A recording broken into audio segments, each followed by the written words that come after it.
welcome back to the Space Koala. My name is Luca and today I'm back with another smart telescope. This time it is the Dwarf 3, the latest smart telescope of Dwarf Lab.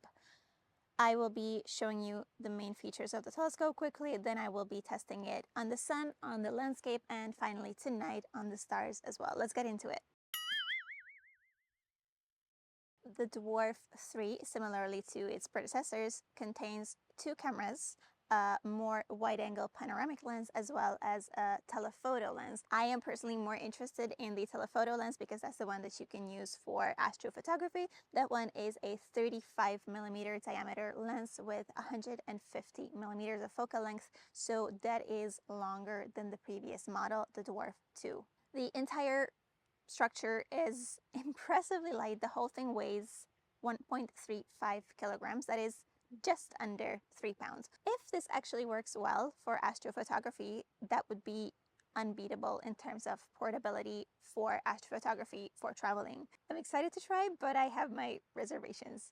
I'm opening up the Dwarf Lab application and I click on connect, and then you select the telescope from the list. Well, you will realistically only see one. It will prompt you to connect to the Wi-Fi, and we're in on the front page. Since the sun is gonna go down in a bit, I would just get right into it. I will go into photo mode. This is where you do most of the controls from. It is currently looking downwards, but one interesting thing is you will not damage it by manually moving it around. So I can just show you what this looks like.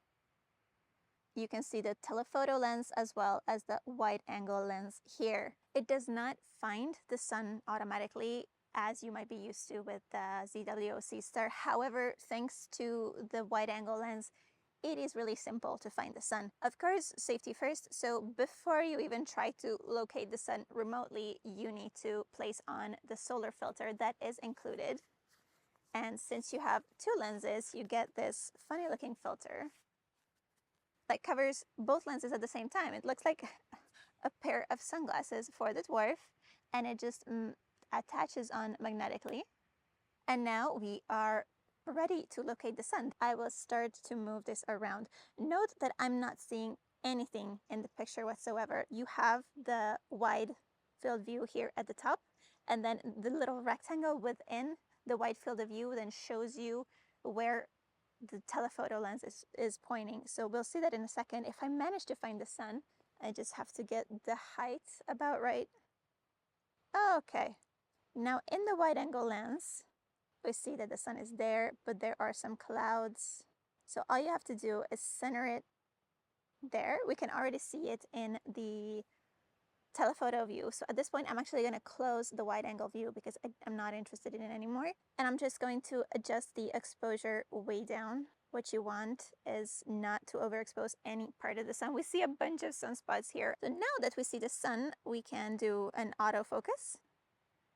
And now the most important part is that it can actually track the sun, because you see that it is moving out of the picture slowly. Going into function, we have the option sun track. Here it just tells you essentially how to do what I've already done. I will just center it a bit better. Right, so we have it, and now this will track it as long as it's needed. What I recommend for solar photography, of course you can zoom in and see what you can see, and you can take individual pictures just by clicking, and then everything is saved on the internal storage. However, if you want to take really good photos of things like the sun and the moon, then you're better off taking a video and then using software to then stack those together and then process it to get a sharper, more detailed image. So I will go into video mode and just start recording. I will let this go for a while. I see that the sky is actually clearing up, so that is very lucky. And I will let this go until it will actually set behind the mountain, and then I'll show you the final time lapse. While you're doing your imaging, you can also close the app, you can walk away. It will just keep doing what it's doing because everything is done in device. When you're done with the sun and you want to do something else, just be sure that you point away from the sun before removing the solar filter. And so after the sun, I'm very intrigued to find out the actual panorama capabilities. I will open the wide angle view back up and I will just enlarge that one, and I can point it at something interesting. And once I've selected an area that I'm interested in, I will go back to the telescope view. Look at the details you can see on those faraway mountains. I can actually zoom in and see quite a lot of detail for something that is really far away. I have selected the panorama mode, and now here I'm able to go into function and then say what is the range that I want. Let's do 3x5. I'm interested to see if it actually works. It shows me the current progress of the panorama. We are currently on frame number 5, 6, 7. It is really quick. I have to say I'm extremely impressed by how quick that was and also a bit intrigued. So let's give it a bit of a challenge. I will start more down. That is 108 panels. I will most likely regret this. But the whole thing is so quick. I mean, this thing is moving so fast like it's nobody's business. Okay, we've finally gotten to the part where we see something apart from the partially cloudy sky. And we are halfway there. We are done with the 108 panel panorama / mosaic. I think this is how people end up with those like gigapixel images because it is so simple. It's just so tempting. That pretty much concludes the daytime use of the Dwarf. Tonight it's supposed to be entirely clear. That's when I will actually put it to the test, to the part that I'm actually most excited about, which is the astrophotography feature, especially with the equatorial tracking. It is finally nighttime, so I get to try out what the Dwarf can do at night, which is I think what we're all interested in. I will turn it on. The first thing we see on the first page is these two switches for the ring light and for the battery indicator. So obviously that's the first thing I'm going to switch off. Going into photo mode. Of course, I see absolutely nothing because it's closed, but I can just manually open it and you see that it is on. I think one of the main selling points of the Dwarf is that it natively supports EQ mode or equatorial mode. So let's polarline. I go into photo mode, I change that to astro, and then under function the EQ mode becomes available, and then it tells you what you need. Prepare the necessary tools in advance to facilitate a smooth setup of EQ mode. I'm ready. You're in the northern hemisphere. Mount the device on a level tripod with its back facing north and the lens cylinder facing logo side, which means I have to, I'm just gonna switch this whole thing. Now it tells you to tilt the device towards the north until the angle it makes with the horizontal is the same as your current latitude 46. I think it's easier if I just try to align to where the pole is. I'm probably super off with this, but that's okay because it will tell me how much I'm off by. If I go to next, I will just get out of the way. So what it will do is take a few pictures of the sky. In between it rotates itself, and then based on that it can just understand how much I'm off by. Perfect alignment achieved. I wouldn't call 2 degrees perfect, but it is good enough. Next thing I need to do is calibration. What calibration does is it takes a bunch of pictures of the sky so that it can understand exactly what is in what direction. That is already done, so actually we can start shooting. I've been testing the device for a few days and I've done some bright objects, so why not image something a little more challenging and see what comes out. Also because I want to show you how you can get pretty much any object photographed and not just the things that you can search for in the catalog. There is a dark nebula near the Pleiades star cluster. It is very dark, it is very faint. So I thought, why not give it a try? Because if you go online, all you ever see is pictures of the Andromeda galaxy and the Pleiades star cluster. And honestly, you can take that with any device. I think this would really put it to the test. Under function, we go to the next menu, which is Atlas. To demonstrate, I will look for M45 because that is the object that we are imaging near. So it makes it very easy. And I could just click on go to directly from here. But what you can also do is start browsing the atlas here and select any region that you like.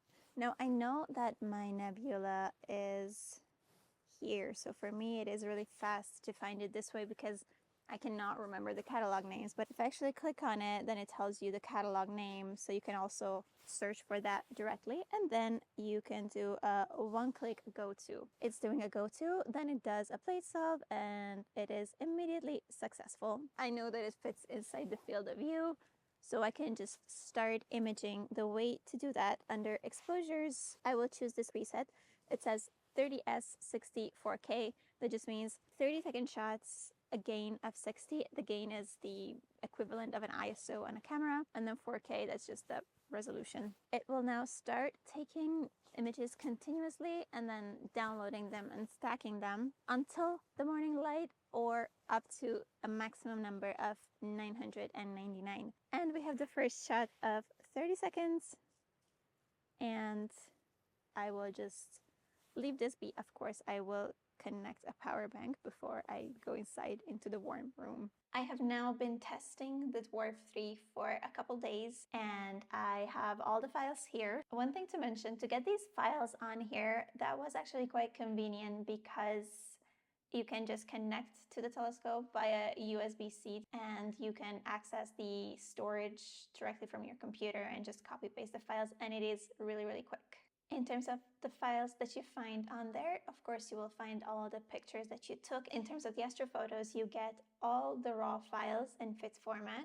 You get this stacked and processed files in a JPEG, the stacked and processed file as a PNG, and the same file as a FITS.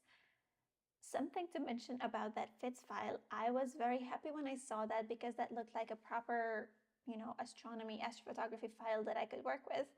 And then I opened it, and then I saw that it was already pre-stretched. Like, it was not just a stack, it was the process stack. Of course, you can do your own stack because you get all the raw files. You also get the dark library on there. Let's start with the sun. I also took some individual photos. However, I already mentioned that what you should do is use the video mode, and then there is software to process that. So that's what I did. This is the image that I got. I think that this is a great result from 35 millimeters.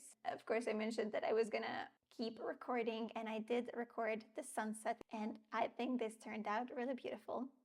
Then in terms of the panorama images, I was getting a bit caught up because it was just so easy and so much fun setting it up, and then I was doing this billion panel mosaic. I was expecting, based on the advertisement and the Kickstarter video, that it would do the stitching of the panorama for me automatically, but it was not the case. All I found was the individual panels, 108 files, and so it was not an issue. I was able to stitch it. I had set the exposure to auto, so I was just kind of expecting it to be exposed correctly, but you see that the top parts are kind of missing, and the reason they're missing is not because I don't have the files, but because the software was not able to understand where they go, because they are just pure white, there's no detail in them whatsoever. If I were to do it again, I would probably pay more attention and spend more time on it, but this is something to keep in mind, that it is not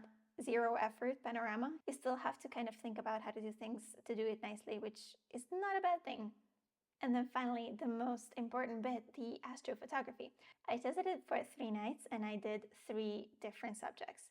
I started with the Pleiades star cluster M45, and this is the image that the software spat out. You see that there is a bit of a shift, because most of the images are here, and then you have some that were not aligned, but you don't see the type of artifact that you usually see on other smart telescopes, which are a result of field rotation, because there is no field rotation. This is a stack of 715 30-second images.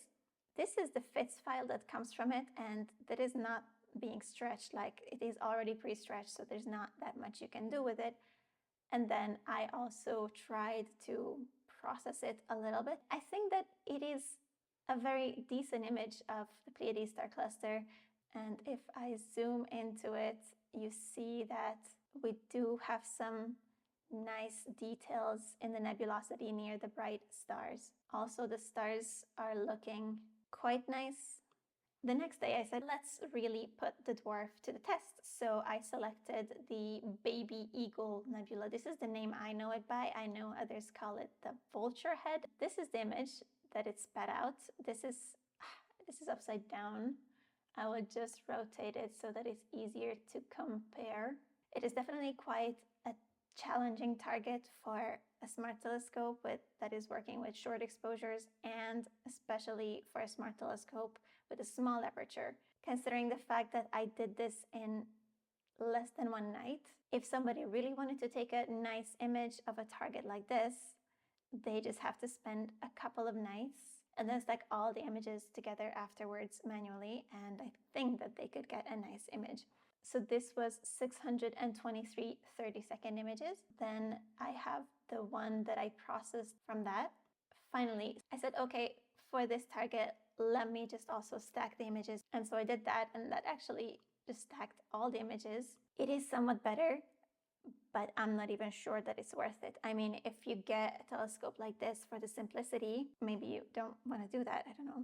And then the final image is something that I was not particularly impressed with. And I have to say, this is partially my fault. I wanted to try the built-in duo band filter because you have the option of choosing different filters, and one of them is the duo band filter for astronomy. And then I tried it on the Elephant's Trunk Nebula. Where I made a mistake was that there were all these presets, and I accidentally chose the one with 15-second shots. As a result, I was only taking half the exposures I could have, but even considering that, I don't think this result is something great. So if I zoom in, you kind of have to rotate it for it to look like an elephant. This is the head, that's the eye, and then hanging down here is the trunk. It is truly unrecognizable in this form. So I tried to process it. This is a lot of processing on an image that was not worth processing so much. Going crazy with the curves, you can make the elephant's trunk visible, and you can always fix the white balance to make it look the natural red color that it is. But this photo didn't come out nice. It just needs so much more exposure. More exposure time needed is just the price that you pay for the convenience of a tiny 1.3 kilogram telescope for a few $100 that you can carry around, and you start imaging in 2 minutes. I think especially if you're traveling, it is kind of worth it because there's nothing more convenient than a package of this size. That concludes my test of the Dwarf 3. I was so impressed with the ease with which it all works and with the ease at which it tells you how to polar line. I mean, I know how to polar line a telescope, but even if I'd never done it before, just reading the instructions, I could have done it in 5 minutes. I think that's great because it just really opens up this opportunity to take objectively better images the same amount of time. I know a lot of people are polar lining also smart scopes that are not designed to be polar lined. I think there's limitations there, but I have personally never tried it. That said, after this especially, I am so looking forward to seeing also the new Seestar S30 that has already been announced and is coming out in a few weeks. I should have a review up very soon, so subscribe if you don't want to miss that. If you want to find out more about the Dwarf telescope, I will put the link to their website with all the information and also the pre-order below. And until next time, clear skies.